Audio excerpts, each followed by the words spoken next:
Hello, everyone, and welcome to today's presentation. I'm excited to have you here as we explore the fascinating world of the microenvironment. On this first slide, you'll see our main topics: resource-based view, or RBV analysis, the VRIO framework, and value chain analysis. Over the course of this session, we'll dive into each of these concepts to understand how they help us analyze and leverage internal resources for competitive advantage. Let's get started and uncover how these tools can shape strategic decisions. This slide doesn't contain enough information. That's why we're moving to the next slide. Let's take a closer look at the components of a firm's environment, starting with the external macro environment, which is often summarized with the acronym PESDEL. This framework helps us understand the broad forces that can impact a business from outside its immediate control. PESDEL stands for political, economic, social, technological, environmental, and legal factors. Each of these elements plays a crucial role in shaping the strategic landscape a company operates within. For example, the political aspect involves government policies, stability, and regulations that can influence how a business functions or grows. Economic factors include inflation rates, unemployment levels, and overall economic growth, which directly affect consumer purchasing power and demand. Social factors look at societal trends, cultural attitudes, and demographic shifts, things like changing consumer preferences or aging populations, that can open new opportunities or pose challenges. Technological factors involve innovations, advancements, and disruptions that can create competitive advantages or render existing practices obsolete. Environmental considerations are increasingly important as businesses face pressure to adopt sustainable practices and address environmental concerns. And finally, the legal environment encompasses laws and regulations related to labor, trade, intellectual property, and more, which companies must comply with to operate smoothly. Understanding these PESDEL factors is vital because they help us anticipate external threats and opportunities, align strategies accordingly, and stay ahead in a constantly changing global landscape. This framework ties into our overall theme of how external forces shape a firm's strategic decisions and long-term success. So this slide highlights one of the most popular techniques for environmental scanning, which is the SWOT analysis. Now, SWOT stands for 4 key components: strengths, weaknesses, opportunities, and threats. These are crucial because they help us understand both the internal and external factors affecting a firm. The first 2, strengths and weaknesses, are highly internal to the organization. That means they are things we can directly influence or control within the company. For example, our resources, capabilities, or internal processes. Recognizing these helps us identify what we do well and where we need improvement. On the other hand, opportunities and threats are external factors. These come from the environment outside the organization: market trends, competition, regulations, or economic shifts. While we can't control these directly, understanding them allows us to adapt and position ourselves advantageously. This technique is incredibly useful because it provides a clear picture of where a firm can focus its efforts. It helps pinpoint areas where we can build on our strengths or improve weaknesses to gain a competitive edge. Similarly, it guides us in leveraging opportunities and preparing for potential threats. Ultimately, SWOT analysis helps us take strategic steps, whether that's capitalizing on opportunities or mitigating risks. It's about being proactive and strategic in our approach to environmental factors, ensuring we make the most of our strengths while minimizing vulnerabilities. So, in essence, SWOT is a comprehensive framework that aligns internal capabilities with external realities, guiding us towards smarter decision-making and sustained success in our overall strategy. This slide doesn't contain enough information. That's why we're moving to the next slide. Let's take a closer look at the components of SWOT and how we can use this tool for strategic analysis. First, the SWOT framework is divided into 4 key areas: strengths, weaknesses, opportunities, and threats. Each of these components helps us understand different aspects of our organization and the environment we operate in. Strengths are what we do well, our unique advantages that set us apart from competitors. Weaknesses, on the other hand, are areas where we may be lacking or things that could hold us back. Then we have opportunities, which are external factors that we can leverage for growth or improvement. And finally, threats are external challenges that could impact our success if not addressed properly. Using SWOT for strategic analysis means looking at all these components comprehensively, understanding how our internal strengths and weaknesses interact with the external opportunities and threats. This holistic view allows us to develop strategies that capitalize on our strengths and opportunities, while also mitigating risks from weaknesses and threats. By integrating SWOT into our strategic planning, we ensure our decisions are well-informed and aligned with both internal capabilities and external realities. This approach ultimately helps us craft more effective, resilient strategies that support our long-term goals.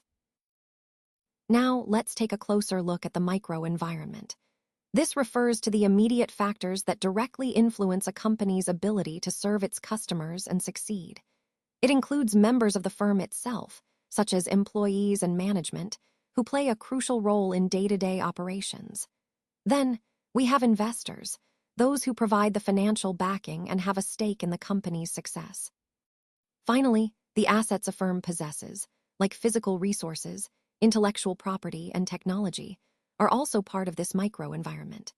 All of these elements are interconnected and directly impact how a company operates and competes in the market. Understanding this microenvironment helps us see how internal and close external factors shape strategic decisions and overall performance, aligning perfectly with the broader theme of analyzing the factors that influence business success. Now, let's take a closer look at the microenvironment. This refers to the internal and external factors that are very close to a company and directly influence its ability to operate and serve customers. Unlike the macro environment, which includes broader forces like the economy and politics, the microenvironment is much more specific to the company and its industry. It's these micro factors that shape the day-to-day decisions a company makes and influence its strategies. For example, understanding who your suppliers are, your customers' needs, or your competitors' moves helps a company stay agile.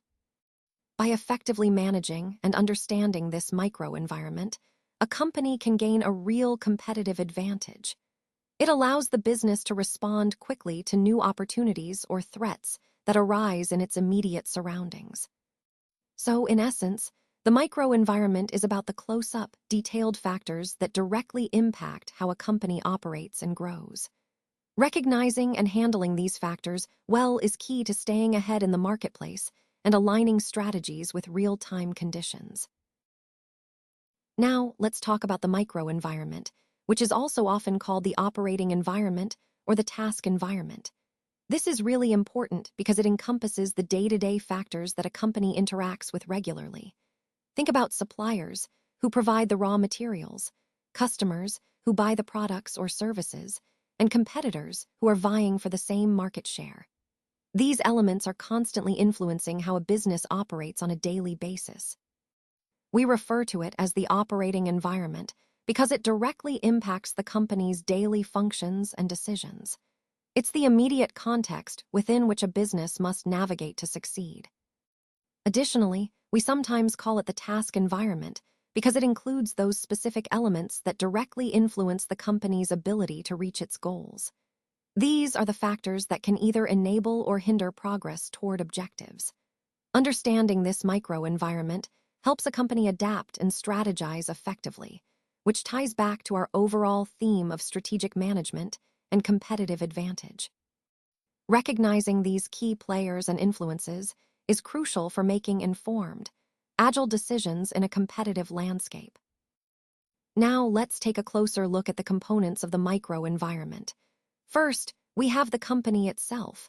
This includes all the departments inside a company, like management, finance, and marketing. Think of the internal environment as the heartbeat of the business. It's where strategies are developed and decisions are made that shape the company's direction.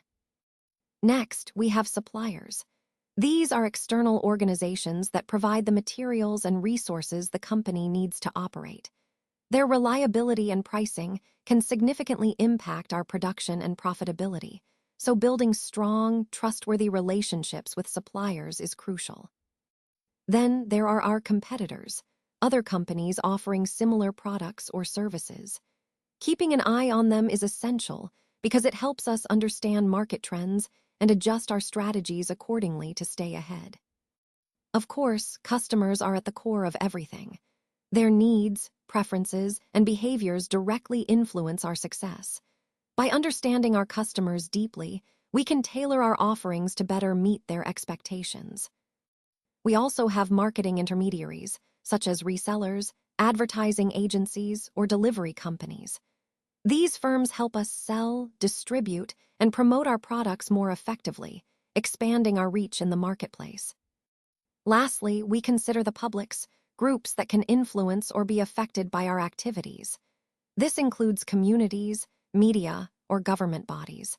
Engaging positively with these groups helps us build a good reputation and maintain good relationships within our environment.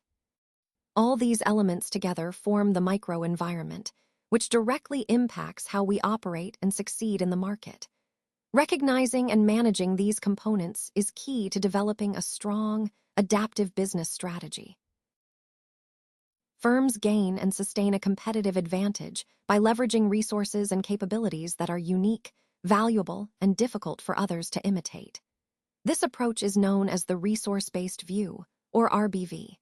It emphasizes the importance of using internal strengths, things like a skilled workforce, a strong brand, intellectual property, or proprietary technology, to consistently outperform competitors. The key idea here is that these internal assets can give a firm an edge that's hard for others to copy. But it's not just about having these resources. Sustainability is crucial. To maintain that advantage over the long term, a firm needs to ensure that its resources are difficult to replicate. This involves continually adapting to market changes and developing new resources, so the competitive edge remains protected and enduring. Ultimately, this slide is about understanding how leveraging unique resources can create a sustainable competitive advantage, one that's built on internal strengths and constantly evolves to keep ahead of the competition. When we talk about competitive advantage, we're referring to how a company can perform better than its rivals. This is often due to having unique resources and capabilities that others can't easily replicate. Now, for that advantage to be sustainable over time, these resources need to meet certain criteria. First, they should be difficult to imitate.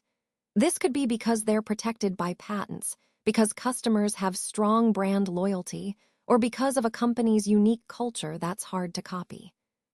Second, these resources should be rare, meaning they're not widely available throughout the industry. If everyone has access to the same resources, it's harder to maintain a competitive edge. Third, the resources need to be valuable. That is, they should either create real value for customers or help reduce costs, ultimately making the company more profitable. Finally, these resources must be supported by the organization itself, meaning the company needs proper processes, systems, and structures in place to effectively leverage them. Let's look at an example: Apple. Their design capabilities and brand reputation are key resources that allow them to charge premium prices. Because these resources are difficult to imitate, rare, valuable, and well supported by their organization, they provide Apple with a sustainable competitive advantage. So, in essence, using resources strategically to build and sustain competitive advantage is about identifying what makes your company unique and ensuring you can protect and leverage those strengths over time. Let's take a closer look at the resource-based view, or RBV, which was introduced by J. Barney back in 1991. Essentially, this perspective shifts our focus from external factors to what's happening inside the firm itself. It emphasizes that a company's internal resources and capabilities are the main drivers of sustained competitive advantage, rather than just external market conditions. The core idea here is that firms can achieve a lasting competitive edge when they possess resources that are valuable, rare, inimitable, and non-substitutable. Sometimes we refer to this as VRIN or VRIO, highlighting the importance of these characteristics. When these conditions are met, it's much harder for competitors to replicate what makes your firm unique. Now, let's talk about the different types of resources a company can leverage. First, we have tangible resources. These are physical assets like machinery, buildings, or capital. They're often easier to see and measure. Next, there are intangible resources, which include things like brand reputation, patents, company culture, and intellectual property. These are less visible but just as crucial in creating value. Finally, human resources refer to the skills, knowledge, and experience of your employees.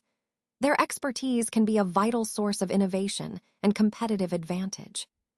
So, in summary, RBV teaches us that by understanding and developing our internal resources, whether tangible, intangible, or human, we can build a sustainable competitive advantage that sets us apart in the marketplace.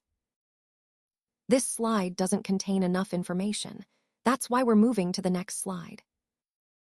Now, let's explore the 3 types of resources identified under the resource-based view of the firm, or RBV for short. These are assets, capabilities, and competencies. Strategic thinkers who focus on RBV suggest that organizations are essentially collections of both tangible and intangible assets. But it's not just about having these assets. They also need the capabilities to effectively utilize them. These resources, assets, capabilities, and competencies are crucial because they help us understand a company's internal strengths and weaknesses. And of course, those strengths and weaknesses directly impact how well a firm can compete in the marketplace. By understanding this framework, we gain insight into what makes a firm uniquely positioned for success, or vulnerable if its resources are lacking or underutilized. So, in essence, RBV helps us see that a company's internal resources are the foundation of its competitive advantage, highlighting where it should focus on developing or protecting those key assets and capabilities. Let's take a closer look at the VRIO framework and what it means for assessing resources, starting with V for value. The key question here is, does the resource allow the firm to exploit opportunities or neutralize threats? If the answer is yes, then that resource is considered valuable. Valuable resources are crucial because they help us improve both efficiency and effectiveness in our operations. Next is R for rarity. We need to ask, is this resource unique or rare among our competitors? If it is, then it provides a temporary competitive advantage, giving us an edge that others might not be able to replicate quickly. Moving on to I for imitability. The question here is, can competitors easily copy this resource?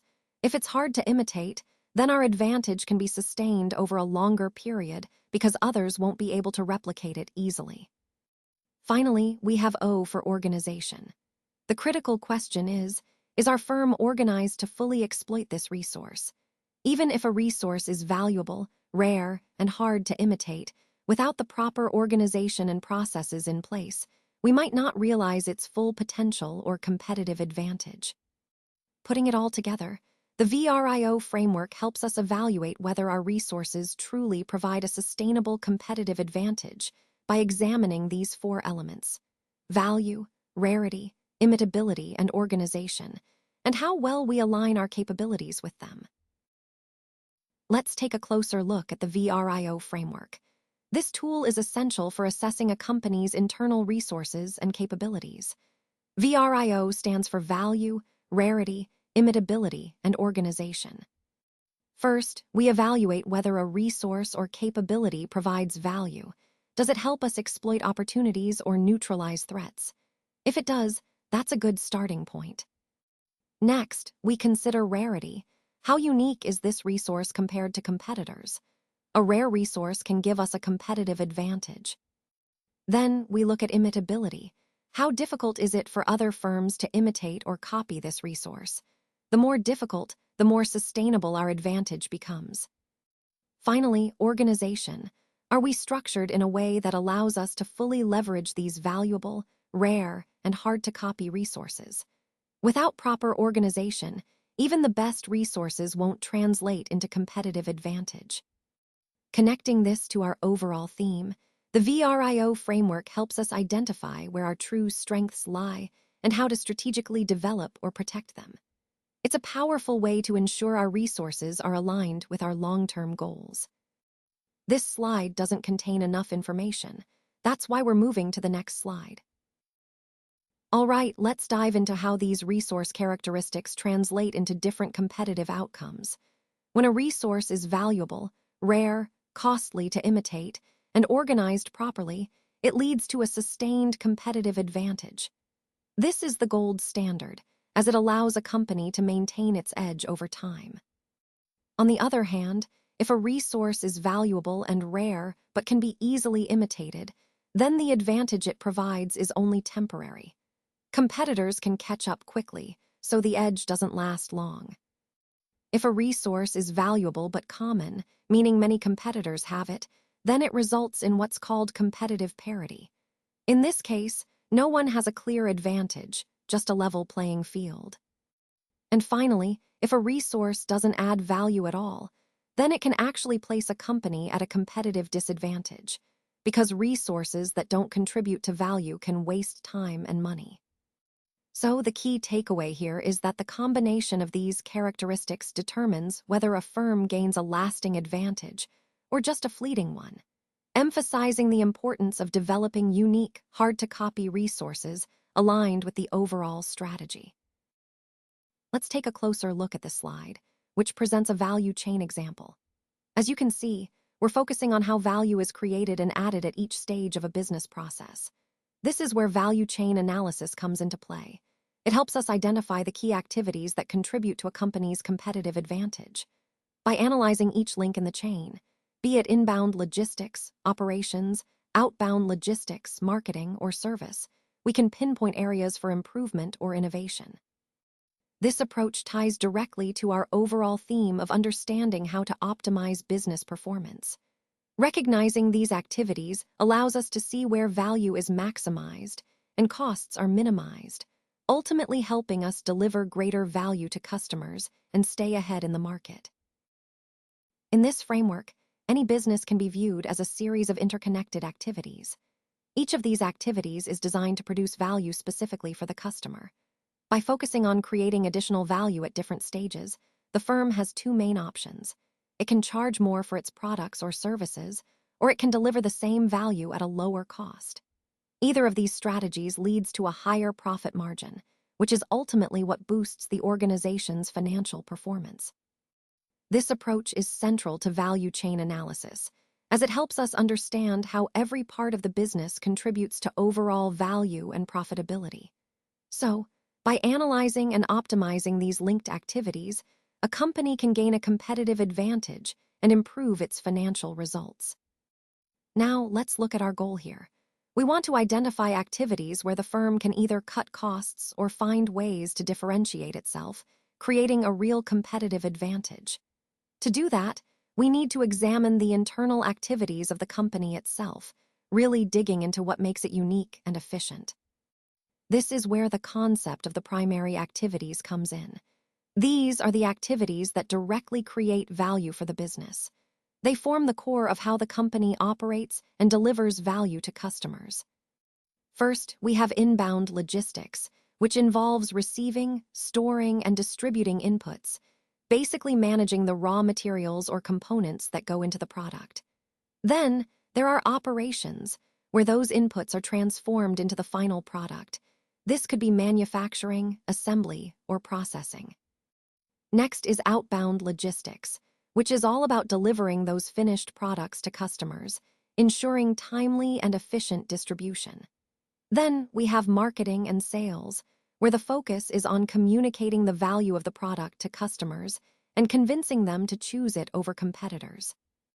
Finally, there's service, after-sales support, maintenance, and customer service that help build loyalty and enhance the overall customer experience. All of these activities together form what we call the value chain analysis. By analyzing each step carefully, we can identify where the firm has strengths or weaknesses and pinpoint opportunities for cost reduction or differentiation. Ultimately, understanding this flow helps us see how the firm creates value and where it can gain a competitive advantage in the marketplace. This slide doesn't contain enough information. That's why we're moving to the next slide. Now, let's take a look at some key support activities that, while they don't directly produce the product or service, are essential for adding value to the overall process. First up is firm infrastructure, which includes planning, finance, and legal functions. These are like the backbone of the company, ensuring everything runs smoothly and complies with regulations. Next, we have human resource management. This involves hearing the right people, providing training, and retaining talent. After all, a skilled and motivated workforce is crucial for maintaining quality and innovation. Then there's technology development, which covers research and development as well as process improvements. Staying ahead with new technology or optimizing existing processes can give us a competitive edge. Finally, procurement involves sourcing raw materials efficiently. Good procurement practices help us reduce costs and ensure timely delivery, supporting the entire value chain. All these activities might seem indirect, but they play a vital role in creating a solid foundation that enables us to deliver value to our customers effectively. They connect directly to our overall goal of building a sustainable and competitive business. This slide doesn't contain enough information. That's why we're moving to the next slide. Let's take a closer look at how these concepts work together. The RBV, or resource-based view, helps us identify a company's strategic resources, those key assets that can provide a competitive edge. But not all resources are equally valuable, which is where VRIO comes in. VRIO helps us evaluate which resources truly can give us a sustained advantage by looking at their value, rarity, imitability, and whether they are exploited effectively. Now, to really understand how these resources translate into competitive advantage, we use value chain analysis. This tool helps us pinpoint the specific activities within a company, like marketing, operations, or customer service, where these resources can add the most value. Let's look at an example with Apple. Apple's intangible resources, such as their strong brand and innovative design capabilities, are clear assets. VRIO analysis shows that these resources are not only valuable but also rare, difficult for competitors to imitate, and are actively exploited by Apple. And when we examine the value chain, we see how these resources enhance Apple's marketing efforts, streamline operations, and improve the overall customer experience. This integrated approach, combining RBV, VRIO, and value chain analysis, helps explain how Apple sustains its competitive advantage over time. So, by integrating these frameworks, we get a comprehensive view of how strategic resources are identified, evaluated, and leveraged across activities to maintain a strong market position. Thank you all so much. I truly appreciate your time and attention throughout this presentation. I hope the insights shared today have been helpful and inspiring. Remember, the key points we've discussed, whether it's the importance of innovation, collaboration, or continuous learning, are all vital to achieving success in our field. I encourage you to take these concepts forward and apply them in your own work. Thank you once again for being such an engaged audience. I look forward to seeing what you all accomplish next.